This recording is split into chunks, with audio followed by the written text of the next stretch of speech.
Hello guys, പുതിയൊരു വീഡിയോയിലേക്ക് എല്ലാവർക്കും സ്വാഗതം. ഇന്നലെ നമ്മുടെ ന്യൂസ് ചാനലുകളിൽ ഏറ്റവും കൂടുതൽ എക്സ്ക്ലൂസീവായിട്ട് വാർത്തയായ ഒരു സബ്ജക്റ്റാണ്. കുടകിൽ ട്രക്കിങ്ങിന് പോയി 4 ദിവസം കാട്ടിൽ കുടുങ്ങി ജീവനോടെ തിരിച്ചു വന്ന ശരണ്യ എന്ന് പറയുന്ന 36 വയസ്സ് മാത്രം പ്രായമുള്ള കോഴിക്കോട്ടുകാരിയായിട്ടുള്ള IT പ്രൊഫഷണലിന്റെ ആ ഒരു ന്യൂസ്. എല്ലാവരും ഇതിനകം ഈ ഒരു കാര്യം അറിഞ്ഞിട്ടുണ്ടാവും, വാർത്തകളിൽ ധാരാളം കേട്ടിട്ടുണ്ടാവും. ന്യൂസ് തുറന്നാൽ ഇന്നലെ ഇത് മാത്രമേ ഉണ്ടായിരുന്നുള്ളൂ. എന്നാൽ ശരണ്യ തിരിച്ചു വന്നതിന് ശേഷം ഒരുപാട് ക്വസ്റ്റ്യൻസ് വരുന്നുണ്ട്. ശരണ്യയുടെ വഴിതെറ്റൽ നാടകമാണോ? വെറും 5 മണിക്കൂർ കൊണ്ട് കാടിറങ്ങാവുന്ന തടിയന്റെ മോൾ ട്രക്കിങ്ങിൽ വഴിതെറ്റി എന്ന് പറഞ്ഞ ശരണ്യ കളിച്ചത് വൈറലാകാൻ വേണ്ടിയുള്ള നാടകമോ എന്നൊക്കെ പറഞ്ഞ് കുറെ പോസ്റ്റുകളും കുറെ ആളുകൾ ഡൗട്ട്സ് ഒക്കെ ഉന്നയിച്ചുകൊണ്ട് വരുന്നുണ്ട്. ആ കാര്യങ്ങളൊക്കെയാണ് നമ്മൾ ഇന്നത്തെ ഈ ഒരു വീഡിയോയിൽ നോക്കുന്നത്. ഹോം എന്ന് പറയുന്ന സിനിമയിലാണെന്ന് തോന്നുന്നു ഒരു ഡയലോഗ് ഇൻട്രൻസ് പറയുന്നത്, നമ്മൾ അനുഭവിച്ചിട്ടില്ലാത്ത കഥകളെല്ലാം നമ്മൾക്ക് കെട്ടുകഥകളാണ്. അതെപ്പോഴും ഒരു നാടകമായിട്ട് നമുക്ക് തോന്നാറുണ്ട്. മേ ബി ശരണ്യയുടെ സ്റ്റോറിയും ഏതാണ്ട് അതുപോലെ തന്നെ ആയിരിക്കും. കുറച്ച് നാൾക്ക് മുമ്പ് നമ്മൾ ഹിച്ച് ഹൈക്കിംഗ് നൊമാഡിന്റെ ഒരു സർവൈവൽ സ്റ്റോറി ചെയ്തിട്ടുണ്ടായിരുന്നു.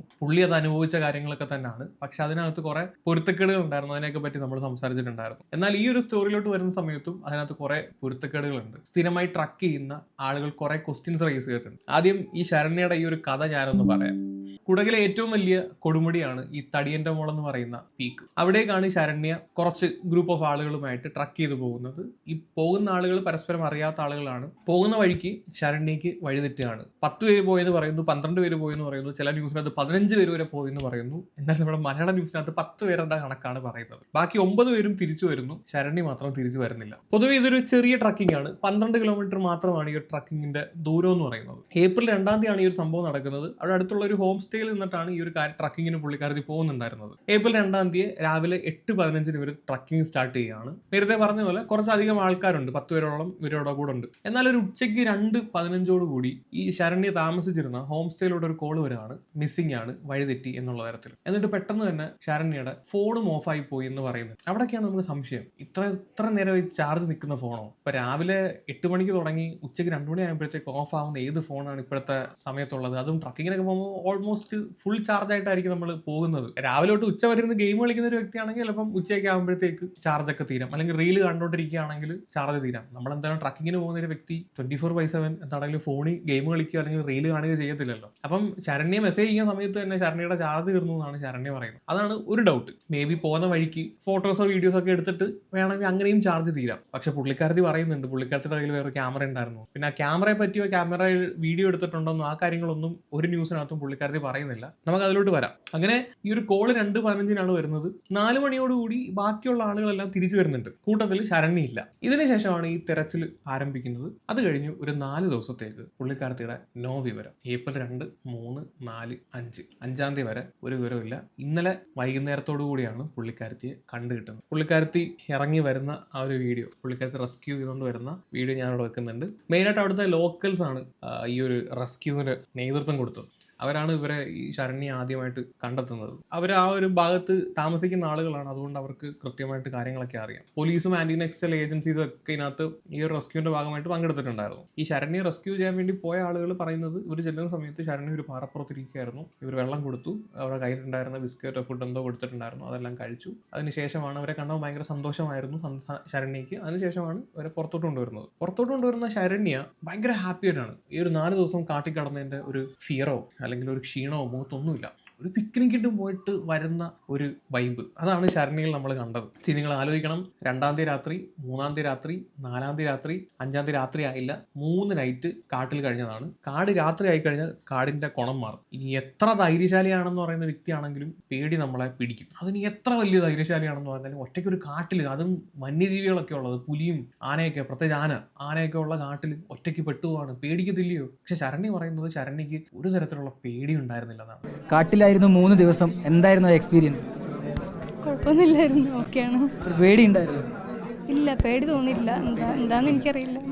പുള്ളിക്കാരത്തി പറഞ്ഞ ഏറ്റവും വലിയ കള്ളം ഇതാണെന്ന് എനിക്ക് തോന്നിയത്. ഈ ബാക്കി പറഞ്ഞ കാര്യങ്ങളെല്ലാം അക്സെപ്റ്റ് ചെയ്യുന്നു, പക്ഷെ പേടി തോന്നിയില്ല എന്ന് പറയുന്നത് ഏറ്റവും വലിയ ബ്ലണ്ടറാണ്. അതിന്റെ റീസൺസ് ഒക്കെ പറയുന്നതെന്ന് പറഞ്ഞു കഴിഞ്ഞാൽ കൂരിരുട്ടായിരുന്നില്ല.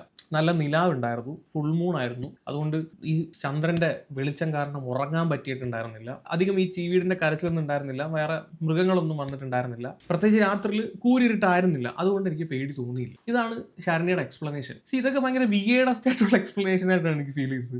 ആരാണെങ്കിലും തന്റെ ജീവിതം ഇനി എന്താണ്, ആരെങ്കിലും വരുമോ ഒന്നും അറിയാതെ നിൽക്കുമ്പോൾ സീരിയസ്ലി ആരുടെ മുഖത്താണെങ്കിലും അല്ലെങ്കിൽ ഒരു ഭയം നമ്മളെ പിടിപെടും. നമുക്ക് വേണമെങ്കിൽ ആ ഭയം കൺട്രോൾ ചെയ്യാം. പക്ഷെ ശരണ്യ പറയുന്നത് എനിക്ക് പേടി തോന്നിയിട്ടേ ഇല്ലെന്നാണ്, ഒരു തരി പോലും പേടി തോന്നിയിട്ടില്ലെന്നാണ് ശരണ്യ പറയുന്നത്. ശരണ്യയുടെ ബാക്കി സ്റ്റോറി ഒന്ന് കേൾക്കാൻ കഴിച്ചു നമുക്ക്.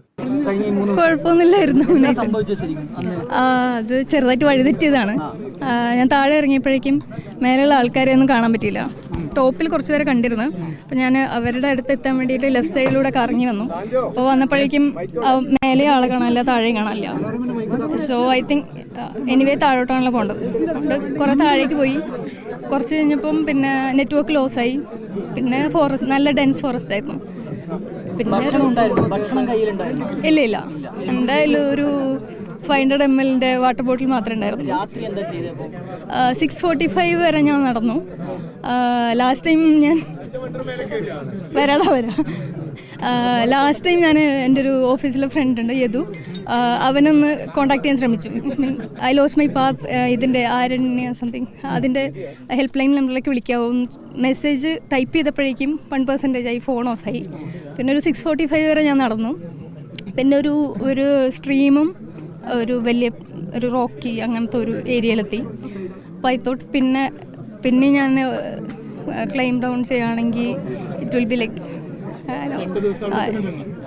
അവിടെ നിന്നു. ഫസ്റ്റ് ഡേ മോർണിംഗ് കുറച്ച് കാലൊക്കെ വേദനിച്ചുകൊണ്ട് നടക്കേണ്ട വിചാരിച്ചു.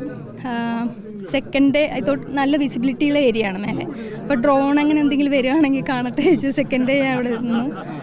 തേർഡ് കാലൊന്നും വേദനിക്കണ്ടെന്ന് വിചാരിച്ചു നമ്മൾ പെട്ടുപോയൊരവസ്ഥയിൽ അവിടെ നിൽക്കുകയാണ്. കാലൊന്നും വേദനിക്കണ്ടെന്ന് വിചാരിച്ചു. അവിടെ നിന്ന് രക്ഷപ്പെടാൻ ഒരു ഉദ്ദേശവും ശരണ്യക്ക് ഉണ്ടായിരുന്നില്ല. എനിക്ക് തോന്നുന്നു ഈ 4 ദിവസമല്ല 10 ദിവസമായിരുന്നെങ്കിലും ശരണ്യ അവിടെ നിന്നേരെന്നാണ് ശരണ്യയുടെ ഈ ഒരു സംസാരത്തിൽ നിന്ന് എനിക്ക് മനസ്സിലാവുന്ന കാര്യം. സീരിയസ്ലി നമ്മളൊരു പെട്ടുപോകുന്ന അവസ്ഥയിൽ ഒന്ന് ആലോചിച്ച് നോക്ക്. നമുക്ക് ഭയങ്കര എങ്ങനെയെങ്കിലും ഒരു രക്ഷപ്പെടാൻ വേണ്ടി നമ്മൾ ശ്രമിക്കും. ഇത് അങ്ങനെ ഒരു തരത്തിലുള്ള ശ്രമവും ശരണ്യയുടെ ഭാഗത്തുനിന്ന് ഉണ്ടായിട്ടില്ല. കുഞ്ഞ് ഒളിച്ചോടി വല്ലതും കാട്ടിലെങ്ങാനും പോയി ആത്മഹത്യ വല്ലതും ചെയ്യാൻ വേണ്ടി പോയതാണോ? എൻ്റെ പ്ലാന് രാവിലെ 6 o'clock മേലത്തേക്ക് നടക്കുക എന്നായിരുന്നു.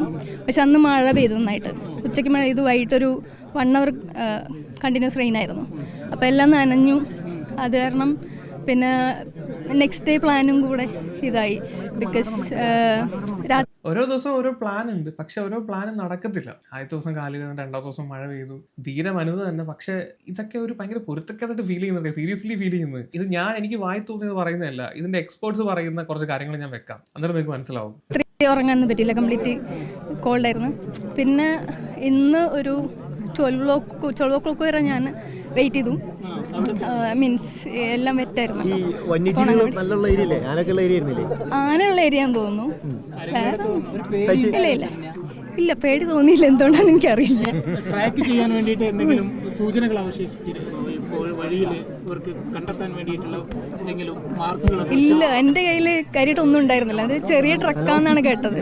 അത് കാരണം ഞാൻ ഒന്നും കരുതിയിട്ടുണ്ടായിരുന്നില്ല. ജസ്റ്റ് വാട്ടർ, ക്യാമറ, ഫോൺ അത്രേ ഉണ്ടായിരുന്നുള്ളൂ. പിന്നെ ഇന്നൊരു 12 o'clock പിന്നെയും ഭയങ്കര ക്ലൗഡായിരുന്നു. അത് കാരണം ഞാൻ വെച്ചാൽ ഇനിയും വെയിറ്റ് ചെയ്താൽ കാര്യമൊന്നും ഉണ്ടാവില്ല.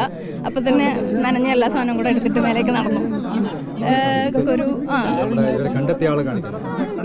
ഇല്ല, എനിക്ക് വെള്ളം കുടിച്ചു. ഡെയിലി ഒരു 3 liter വാട്ടർ കുടിക്കും.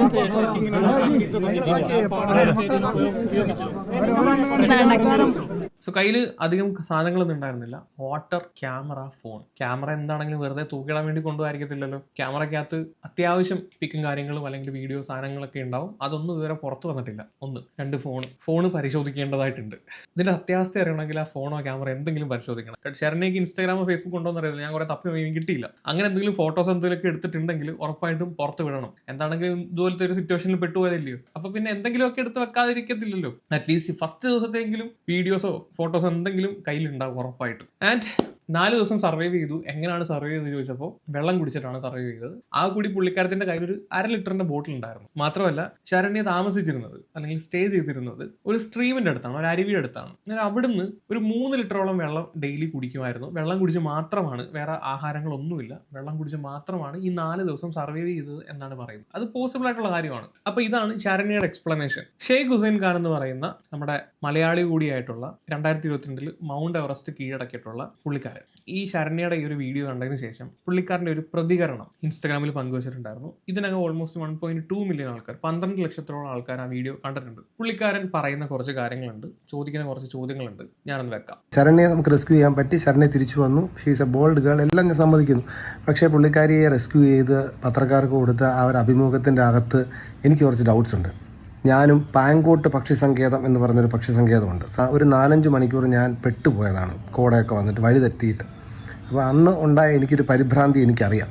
അല്ലെങ്കിൽ പലപ്പോഴും യാത്ര ചെയ്ത് കാട്ടിലോ ട്രക്കിങ്ങിൻ്റെ ഇടയ്ക്കോ വഴി തെറ്റി ഒരുപാട് പേരുണ്ടായിരിക്കും. അവരെല്ലാവരും ഇത് കേൾക്കണം. ഞാൻ എൻ്റെ ഡൗട്ട്സ് റേസ് ചെയ്യാം, ആരെങ്കിലുമൊക്കെ ക്ലിയർ ചെയ്യണം. വേറൊരു സാധനങ്ങളും പുള്ളിക്കാരുടെ ഇല്ല, 1/2 ലിറ്റർ വെള്ളം മാത്രമേ ഉള്ളൂ. അവിടെ വൈൽഡ് ആനിമൽസ് ഉള്ള ഏരിയ ആണെന്നറിയാം, വളരെ ഡേഞ്ചറസ് ആയിട്ടുള്ള ഏരിയ ആണെന്നറിയാം. രാത്രി ആയി കഴിയുമ്പോഴേ കാടിൻ്റെ ഭാവം മാറും, പലർക്കും അറിയാം. ഭീകരതയാണ്, ഭീകരത. എത്ര പേടിയില്ലെന്ന് പറഞ്ഞാലും രാത്രി ഒറ്റയ്ക്ക് നമുക്ക് കാട്ടിനകത്ത് താമസിക്കാൻ വലിയ പേടിയാണ്. ശരണ്യ ഫസ്റ്റ് നൈറ്റ് 6:30 6:45 ഏതോ ഒരു അരുവിയുടെ സൈഡിലെത്തി അവിടെ സ്റ്റേ ചെയ്തു. ഇറ്റ്സ് ഓക്കെ, എങ്ങനെങ്കിലും സ്റ്റേ ചെയ്തെന്ന് വെക്കാം. നെക്സ്റ്റ് ഡേ എങ്ങനെയായിരിക്കും? ഒരു സർവൈവലിന് വേണ്ടി ശ്രമിക്കുന്ന ആൾ എന്തായിരിക്കും? എങ്ങനെയെങ്കിലും ആളുള്ള സ്ഥലത്ത് എത്താൻ ശ്രമിക്കും. സൗണ്ട് വെച്ചിട്ടോ നേരത്തെ പോയ വഴി കണ്ടുപിടിച്ചിട്ടോ. ശരണ്യ പറഞ്ഞ ഉത്തരവുണ്ട്, എനിക്ക് കാലുവേദനയായിരുന്നു, അതുകൊണ്ട് ആ ദിവസവും ഞാൻ അവിടെ റെസ്റ്റ് ചെയ്തു. ഇത് സുഖവാസ കേന്ദ്രമല്ല, കൊടും കാടാണ്. അപ്പം അവിടെ റെസ്റ്റ് ചെയ്തു ശരണ്യ. നെക്സ്റ്റ് ഡേ ഡ്രോൺ വരുമോ എന്ന് നോക്കിയിരുന്നെന്ന്. ആ ദിവസവും പുള്ളിക്കാരി അവിടെ സ്റ്റേ ചെയ്തെന്നാണ് പറയുന്നത്, കൊടുങ്കാടിനകത്ത്. 3-ാമത്തെ ദിവസം പോകാൻ ശ്രമിച്ചപ്പോൾ മഴ പെയ്തു പോലും, ഡ്രസ്സൊക്കെ വെറ്റായിരുന്നു. അതുകൊണ്ട് പുള്ളിക്കാരി അവിടെ സ്റ്റേ ചെയ്തു. 4-ാമത്തെ ദിവസമാണ് നമുക്ക് കണ്ടെത്താൻ സാധിച്ചത്. ഒരിക്കലും ഒരു സർവൈവൽ ചെയ്യാൻ ശ്രമിക്കുന്ന ഒരാളുടെ മൈൻഡ് സെറ്റ് അല്ല ശരണ്യയ്ക്ക്. അതിനകത്ത് എന്തൊക്കെയോ മിസ്സിങ് ഡോട്ട്സ് ഉണ്ട്, അത് നമ്മൾ കണ്ടെത്തണം.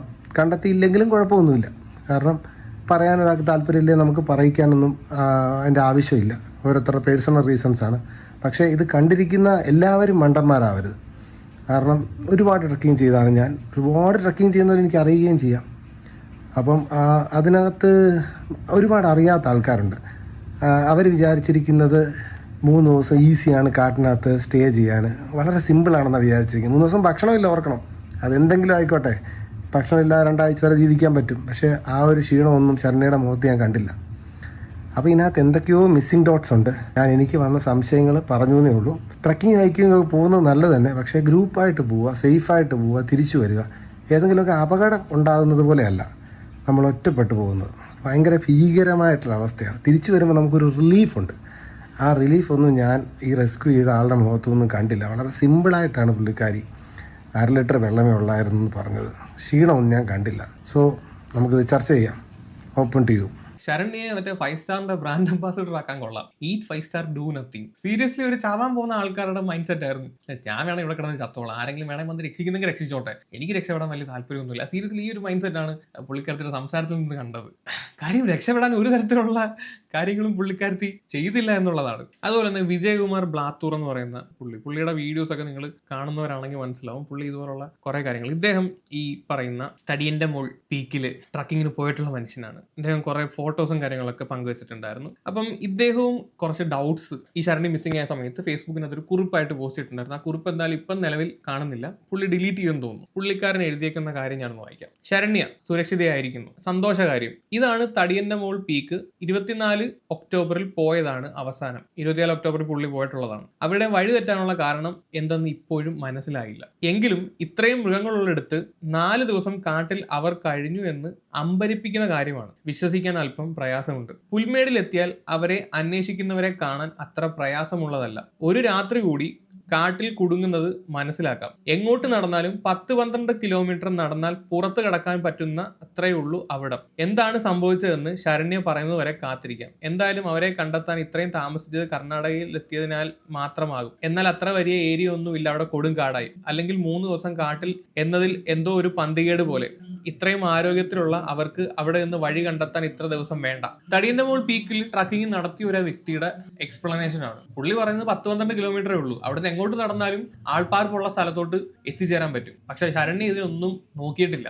അതാണ് എല്ലാവർക്കും ഡൗട്ടായി വന്ന ഒരു കാര്യം. ഇനി ശരണ്യയുടെ ഈ ഒരു സ്റ്റോറി വിശ്വസിക്കാൻ പറ്റുമോ എന്ന് ചോദിച്ചു കഴിഞ്ഞാൽ നമുക്ക് വിശ്വസിക്കാൻ പറ്റും. ശരണ്യ അവിടെ കാട്ടിൽ കുടുങ്ങിയിട്ടുമുണ്ട്, തിരിച്ചു വന്നിട്ടുമുണ്ട്. അത് വിശ്വസിക്കാൻ പറ്റുന്ന സ്റ്റോറിയാണ്. പക്ഷെ ഇതിനിടയ്ക്ക് നടന്നുള്ള കാര്യങ്ങൾ ശരണ്യയ്ക്ക് മാത്രമേ അറിയൂ. ശരണ്യ പറയുന്ന കാര്യങ്ങൾ മാത്രമാണ് നമുക്ക് അറിയാവുന്നത്. എന്നാലും ശരണ്യ പറഞ്ഞു വെച്ച് നോക്കുമ്പോൾ വിശ്വസിക്കാൻ പറ്റാത്ത സ്റ്റോറിയൊന്നും അല്ല, വേണമെങ്കിൽ വിശ്വസിക്കാൻ പറ്റാവുന്ന സ്റ്റോറി തന്നെയാണ്. അതിന്റെ കാരണങ്ങളുണ്ട്, ഓരോന്നോരോന്നായിട്ട് ഞാൻ പറയാം. സർവൈവ് ചെയ്യാൻ ഏറ്റവും കൂടുതൽ പുള്ളിക്കാരിയെ സഹായിച്ചത് ഒരു അരുവിയുടെ സൈഡിലാണ് സ്റ്റേ ചെയ്തത് എന്നുള്ളതാണ്. അവിടെ വാട്ടർ ഉണ്ടായിരുന്നു, ഡെയിലി 3 ലിറ്റർ വെള്ളം വീതം കുടിക്കുമായിരുന്നു എന്നാണ് പറഞ്ഞത്. ഈ ഒരു കാര്യം ഡീഹൈഡ്രേഷൻ പ്രിവെന്റ് ചെയ്യാൻ പുള്ളിക്കാരിയെ സഹായിച്ചിട്ടുണ്ട്. ബോഡി ടെമ്പറേച്ചർ റെഗുലേറ്റ് ചെയ്യാനും ഓർഗനൊക്കെ ഫംഗ്ഷൻ ആയിട്ട് വർക്ക് ചെയ്യാനും ഈ ഒരു കാര്യം സഹായിച്ചിട്ടുണ്ട്. വേറെ ആഹാരമൊന്നും ഇല്ലെങ്കിൽ പോലും പ്രോപ്പറായിട്ട് വെള്ളം കുടിച്ചിരുന്നു. രണ്ടാമത്തെ കാര്യം, അധികം നടന്ന് എനർജി ലോസ് ചെയ്യാൻ പുള്ളിക്കാരത്തി നിന്നില്ല. അവിടെ അങ്ങ് സ്റ്റേ ചെയ്ത് വെള്ളവും കുടിച്ച്. അതുകൊണ്ട് തന്നെ ഒരുപാട് ആനിമൽസുമായിട്ട് ഒരു എൻകൗണ്ടർ വരേണ്ട ആവശ്യകത വന്നില്ല. അധികം ഇഞ്ചുറി ഒന്നും പറ്റിയില്ല, എനർജി ലോസ് ആയില്ല. പുള്ളിക്കാരത്തി തന്നെ പറയുന്നുണ്ട്, ഒരു പാറയുടെ ഇടുക്കായിരുന്നു, അവിടെ അധികം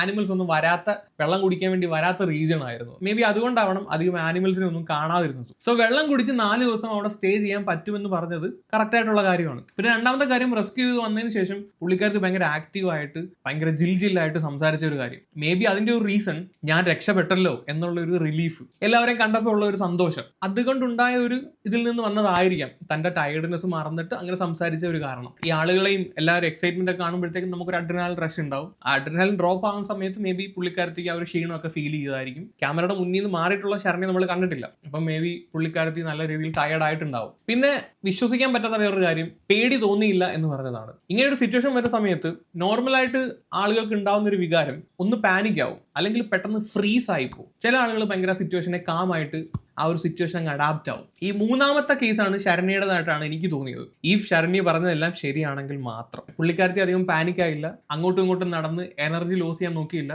ഉള്ളത് വെച്ച് അഡ്ജസ്റ്റ് ചെയ്ത് അവിടെ ജീവിച്ചു. അതാണ് സംഭവം. പിന്നെ രാത്രി സർവൈവ് ചെയ്ത കാര്യം, ഫുൾ മൂൺ ആയിരുന്നു, നല്ല വെളിച്ചം ഉണ്ടായിരുന്നു, മിന്നാമിനിങ് ഉണ്ടായിരുന്നു, ചീവീടുകളുടെ സൗണ്ട് അധികം ഉണ്ടായിരുന്നില്ല, വന്യജീവികളൊന്നും അധികം അറ്റാക്ക് ചെയ്യാൻ വന്നിട്ടുണ്ടായിരുന്നില്ല. പിന്നെ വേറൊരു മെയിൻ കാര്യം പറയുന്നുണ്ട്, പുള്ളിക്കാരത്തി ഒരു പാറയുടെ മുകളിലാണ് രാത്രി സ്റ്റേ ചെയ്തിരുന്നത്. സോ അതൊരു വലിയ സർവൈവൽ ടെക്നിക്കാണ്. റീസൺ എന്താണെന്ന് വെച്ച് കഴിഞ്ഞാൽ വേറെ ഇൻസെക്ട്സ്, സ്നേക്ക്, വേറെ ആനിമൽസ് ഒക്കെ വന്ന് അറ്റാക്ക് ചെയ്യാനുള്ള സാധ്യത അങ്ങനെ സ്റ്റേ ചെയ്യുമ്പോൾ ഭയങ്കര കുറവാണ്. ഗ്രൗണ്ടിൽ നിന്നുള്ള മോയ്സ്ചർ നമുക്ക് അവോയ്ഡ് ചെയ്യാൻ പറ്റും, ഒരു നല്ല വിസിബിലിറ്റി കിട്ടും. കുറച്ച് എലിവേറ്റഡ് ആയിട്ടുള്ള റീജിയൻ ആവുന്ന സമയത്ത് ഒരു കൂരിരുട്ടൊന്നും ഫീൽ ചെയ്യത്തില്ല, എപ്പോഴും നല്ല നിലാവ് ഉണ്ടായിരുന്നു, വിസിബിലിറ്റി അത്യാവശ്യം ഉണ്ടായിരുന്നു എന്ന് ശരണ്യ പറയുന്നുണ്ട്. മേ ബി ഈ കാരണങ്ങളൊക്കെ കൊണ്ടായിരിക്കണം ശരണ്യക്ക് രാത്രിയിൽ ആ കാട്ടിൽ ഒറ്റയ്ക്ക് സർവൈവ് ചെയ്യാൻ പറ്റിയത്, ഒരു ഫിയർ തോന്നാതിരുന്നത്. എന്നാൽ പോലും ഒരു ഫിയറും തോന്നിയില്ല എന്ന് പറയുന്നത് കള്ളത്തരം തന്നെയാണ്. മേ ബി പുള്ളിക്കാരത്തി ആ ഒരു ഫിയർ കൺട്രോൾ ചെയ്തിട്ടുണ്ടാവും. അങ്ങനെ പറഞ്ഞിരുന്നെങ്കിൽ കുറച്ചും കൂടെ വിശ്വസനീയമായനെ. പക്ഷെ പുള്ളി പറഞ്ഞത് ഒരു ഫിയറും തോന്നിയില്ല എന്നുള്ളതാണ്. തള്ളിയതായിരിക്കും അവിടെ എക്സൈറ്റ്മെന്റ് ഓർത്ത്. അപ്പോൾ ഈ കാര്യങ്ങളൊക്കെയാണ് എനിക്ക് ഈ ഒരു കാര്യത്തിൽ ഫീൽ ചെയ്തത്. പിന്നെ കുറെ കമന്റ്സ് കണ്ടു, ഇതിന് ചിലവായ പൈസയൊക്കെ ഇവരുടെ കയ്യിൽ നിന്ന് തന്നെ മേടിക്കണമെന്ന്. ഇമാതിരി പരിപാടിക്ക് നടന്നിട്ടല്ലേ. ട്രക്കിംഗ് ചെയ്യുന്ന ഓരോരുത്തരും അവിടെ പോയി പെട്ടുപോകാൻ വേണ്ടിയിട്ട് ചെയ്യുന്നതല്ല, അവരവരുടെ ഒരു പാഷന്റെ പുറത്ത് അല്ലെങ്കിൽ ഒരു ഇഷ്ടം കൊണ്ട് ചെയ്യുന്നതാണ്. അതുകൊണ്ട് നമുക്ക് അതിനെ ഒരു സ്വന്തം കയ്യിലിരിപ്പ് കാരണം പെട്ടുപോയെന്ന് പറയാനും പറ്റത്തില്ലല്ലോ. പണ്ടൊരു ബാബു എന്ന് പറയുന്ന ഒരുത്തനുണ്ടായിരുന്നു, അവൻ മനഃപൂർവ്വം അവന്റെ കയ്യിലിരിപ്പ് കാരണം പെട്ടുപോയെന്ന് കണ്ടവൻ. പക്ഷെ ഇതങ്ങനെയല്ലല്ലോ, അവരവരുടെ ഒരു പാഷന്റെ പുറത്ത് അവർ ട്രക്കിംഗ് ചെയ്യുന്ന റീജിയൻ ആണത്, അങ്ങനെ വിട്ടുപോയതാണ്. അപ്പോൾ പിന്നെ അതിന്റെ ആവശ്യമുണ്ടോ എന്ന് എനിക്ക് തോന്നുന്നില്ല. അതിപ്പോൾ നമ്മൾ ആരാണെങ്കിലും ആ ഒരു അവസ്ഥ വന്നു കഴിഞ്ഞാൽ ഗവൺമെന്റ് നമ്മളെ സഹായിക്കും. അതിന് വേണ്ടിയിട്ടാണല്ലോ നമ്മുടെ ഈ ഒരു സിസ്റ്റം ഒക്കെ ഉള്ളത്. പിന്നെ കയ്യിലിരിപ്പ് കാരണമാണ് ഇങ്ങനെയുള്ള കാര്യങ്ങളൊക്കെ ഉണ്ടാകുന്നതെങ്കിൽ നേരത്തെ പറഞ്ഞ പോലെ അവൻ്റെ നിന്നൊക്കെ പൈസ മേടിക്കണം, അവൻ്റെ കുടുംബം വിറ്റാണെങ്കിലും പൈസ മേടിക്കണം. പിന്നെ നമ്മുടെ നിങ്ങൾക്ക് പൈസയ്ക്കല്ല ഇമാര് തോന്നിയാസം കാണിക്കണം. അപ്പോൾ ഇത്രയും കാര്യങ്ങളാണ് എനിക്ക് മനസ്സിലായത്. എൻ്റെ ഒപ്പീനിയൻ ഇതാണ്. പിന്നെ ഞാൻ ആദ്യം പറഞ്ഞ ഒരു ഡയലോഗ് അഗെയിൻ റിപ്പീറ്റ് ചെയ്യാണ്, നമ്മൾ അനുഭവിച്ചിട്ടില്ലാത്ത കഥകളൊക്കെ നമുക്ക് എപ്പോഴും കെട്ടുകഥകളായിട്ടേ തോന്നാറുള്ളൂ. സോ മേ ബി ശരണ്യ പറഞ്ഞത് ശരിയായിരിക്കാം, അല്ലെങ്കിൽ കുറച്ചും കൂടെ തള്ളി കയറ്റി പറഞ്ഞതായിരിക്കാം, അല്ലെങ്കിൽ വേറെ എന്തെങ്കിലും ആയിരിക്കാം സത്യം. സോ എന്താണ് നിങ്ങളുടെ ഒപ്പീനിയൻ? താഴെ ഒന്ന് കമന്റ് ചെയ്യുക. കൂടുതലൊന്നും പറയുന്നില്ല, വേറെ വീഡിയോ ഇടാം. അപ്പോൾ ശരി, ബൈ ബൈ.